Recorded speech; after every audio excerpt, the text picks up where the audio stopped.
The Waqf Amendment Bill has sparked a heated debate in Parliament, with the ruling BJP and its allies supporting it while the opposition is strongly opposed.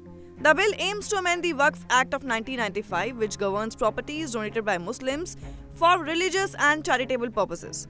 Now, while the government believes the bill will pass easily due to its majority, the opposition led by Congress is gearing up for a tough fight.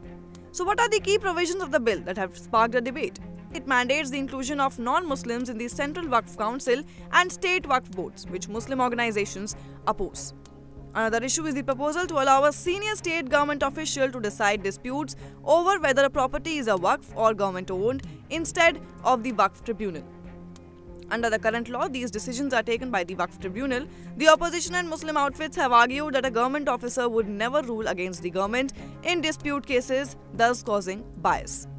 The bill also proposes changes to the composition of the Waqf Tribunal, which will comprise a district judge and a state government official holding the rank of a joint secretary. Moreover, the decision of the tribunal can be challenged in the High Court according to the bill.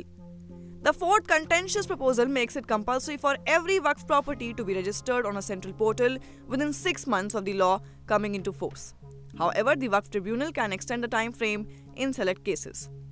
Another provision that has invited criticism is the removal of the Waqf by user clause.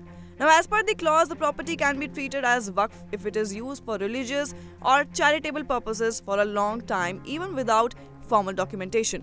And therefore, the opposition have shown resistance to this. Muslim groups, including the All India Muslim Person Law Board, have called the bill unconstitutional and harmful to religious freedoms. The opposition, led by figures like Asaduddin Owaisi, argues that it undermines Muslim rights. Meanwhile, the government defends the bill, with some supporting it for improving transparency and governance.